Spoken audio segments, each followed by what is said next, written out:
সদায় শিপাৰ লগত থাকিবা। শিপাটো কি বস্তু? এতিয়া তোমালোকে আজি ইয়াত পঢ়ি আছা, কালি ভাল ভাল চাকৰি পাবা, কোনোবাই ভাল ভাল কোম্পেনীত চাকৰি পাবা, পকেটত দুটামান টকা আহিব, হয়নে? লগে লগে কি হ'ব? স্বাভাৱিক কি হ'ব?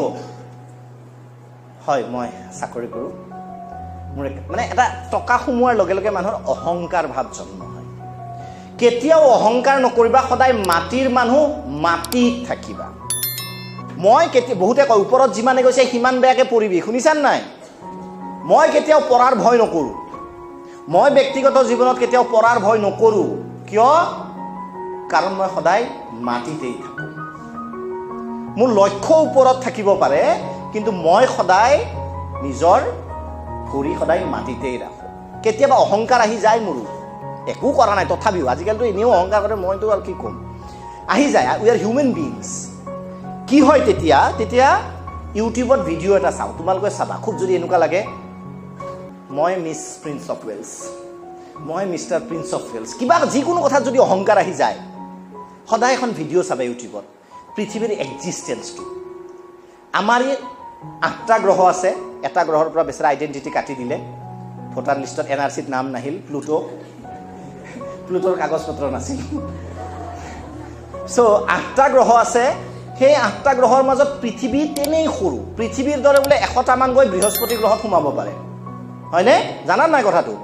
আৰু 1000টা 1,00,000টামান বৃহস্পতি গৈ কেনে সূৰ্যৰ ভিতৰত সোমাব পাৰে। অৰ্থাৎ তাৰ তুলনাত আমাৰ পৃথিৱীৰ অস্তিত্বটো কি? একেবাৰে নগণ্য।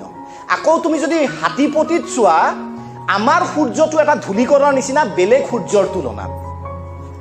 তাৰমানে আমাৰ সূৰ্যটোৱে ইমান ধূলিৰ নিচিনা, আমাৰ পৃথিৱীখনৰ কি অৱস্থা? অৰ্থাৎ মহাকাশত আমি এটা ধূলিৰ ওপৰত উপঙি আছোঁ। তাৰপিছত যদি আমাৰ হাতত কোটি টকা আহে, আমাৰ ব্যক্তিত্বই সলনি হৈ যায়। নমস্কাৰ, মই দীপক শৰ্মা। যিকোনো কাম কৰা সদায় ভাবিবা মই যোৰহাটৰ অমুকৰ বাসিন্দা, মোৰ মা দেউতাৰ পৰিচয় এইটো, মোৰ ওচৰত কাম লৈ কোনোবা ঠেলাৱালা আহিলেও মই সমানেই সন্মান কৰিম, এজন ৰিক্সাৱালা আহিলেও মই সমানেই সন্মান কৰিম। মই মোৰ অতীতটো পাহৰি যাব নালাগিব। চ' always B rooted. Barack Obama যিদিনাখন তেওঁ ৰাষ্ট্ৰপতি পাৰ হৈছে, মই পাগল হৈ গৈছোঁ। 3টা চিন। আমি কওঁ সাধাৰণতে ৱেষ্টাৰ্ণ বেয়া, চুটি কাপোৰ পিন্ধে, আমুক তামুক। নহয়, শিকিবলগীয়া আছে পাশ্চাত্য সভ্যতাৰ পৰা, বহুত শিকিবলগীয়া আছে। কোনোবাই বেয়া পালেও মই ক'ম কি শিকিবলগীয়া আছে। বাৰাক ওবামা, বৰিছ জনছন আৰু কেমৰুন, গ্ৰেট ব্ৰিটেইনৰ প্ৰধানমন্ত্ৰী। তেওঁলোকে যেতিয়া প্ৰধানমন্ত্ৰীৰ 5 বছৰ কাল বা তেওঁলোকৰ কাৰ্যকাল শেষ হৈছিল, মই চিনটো দেখি ৰিটলি ক্ৰাইড। কি কৰিছে? 2খন বেগ লৈছে। মই কেমৰুনৰটো চাইছিলোঁ টিভিত, পেপাৰত ফটোটো দিছিলে। 2খন বেগ লৈছে।